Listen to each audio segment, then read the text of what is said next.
He is keeping the lane in the center, which is good. I like that. Because by keeping the lane in the center, you're avoiding ganks, and ganks are huge on this map, so you have to keep track of the bottom lane, but also where your opponent, where your own opponent is, because he can come around, come through this gap or this gap, probably the bottom one, because they connect pretty smoothly. You can run here and then like this, and it takes about 10 seconds, and with Ghost or with some kind of flash ability you can get around the map very, very quickly, and this is going to be a kill once more. Finally someone coming to help him, but it's not going to be enough. And you see, with the shield up and the extra movement speed, he's going to almost get out of this. And yeah, I wanted to say he's not actually going to get out of this, but now this guy is going to die. So they get 3 kills for 1.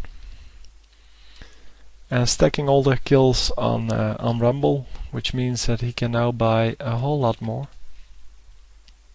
He hasn't gone back to shop yet, which I think is kind of strange, because he had all the time in the world and he wasn't pushing the lane anyway. But yeah, well, it's okay. If you don't wish to push, then you normally go shop, and this map is so small that you're back in your lane before the minions will actually reach your turret.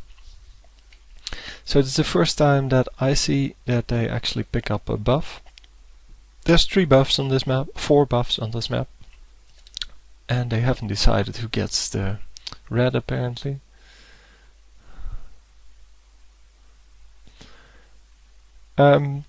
This one is the first, it's the normal red buff, as we will see here, if I can, it's just a lizard elder. Yeah, we get another kill here.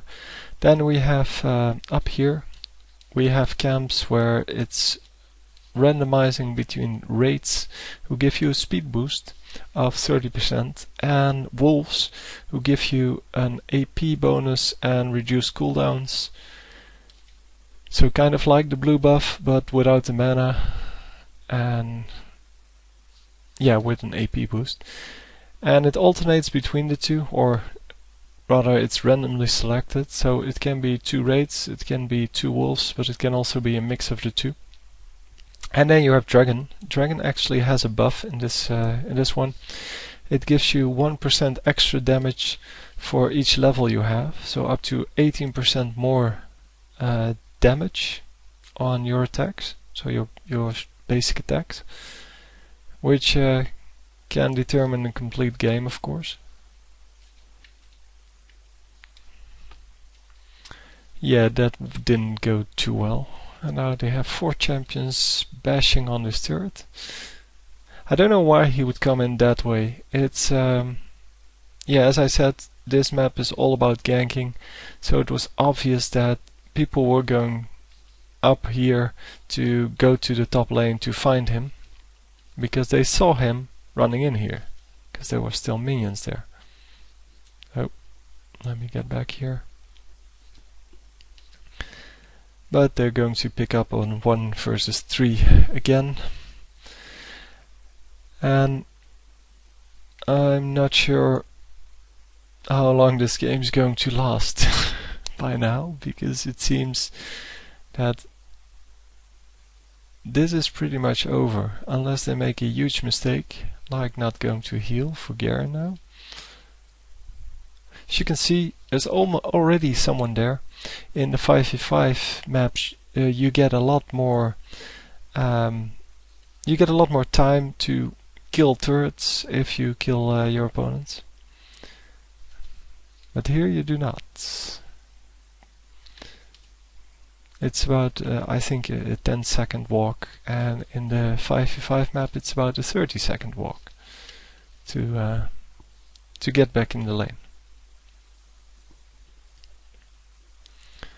And that makes a huge difference in how to play the map. So they are going to get this turret now, and it's 13-2, and they keep pushing. I probably would have gone back if I was Rumble, because he has a lot of gold, and cashing your gold or changing from gold to actual damage is really important, because that's the only thing you have that your opponents do not have. It's gold. Plus they will now have to push the lane a bit to get some gold, and that gives you the opportunity to kill them or to gank them, because once they get past here, for example, you can come here, or once they get past here you can come in here. And Rumble decides, well, let's get the top lane, but he's watching something else. He's watching the enemies come, and he should get out of here, because he's in between the two groups. Okay, he's just going to run to his turret. Fine.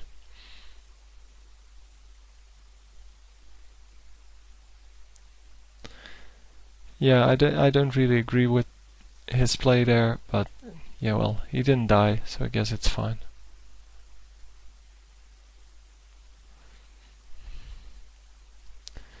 But as you can see, there's a lot more kills per minute here, making the game a lot more dependable on your skill.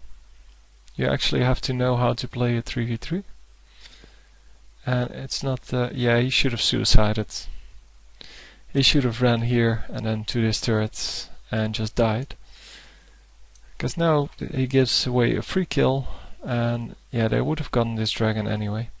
It's the first dragon of the game. Normally we see the first dragon at about 5 minutes, and now we see the first dragon at 14 minutes. But yeah, they have been quite busy killing enemies. As far as I can see, this is probably a ranked game, because these three obviously know each other. They are way too coordinated to not be on Skype or something like that. And it's not a very high level game, because then we would have seen a lot more buffs.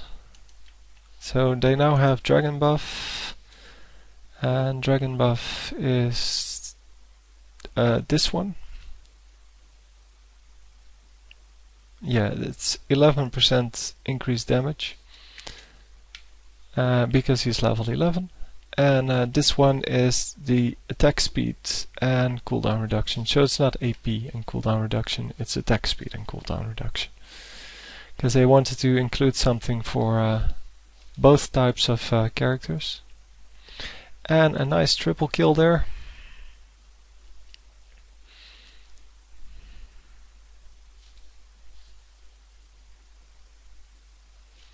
Yeah, they should really get out of here. Oh, it's already a surrender? Yeah. Totally understandable, of course. But just another game for once, 3v3.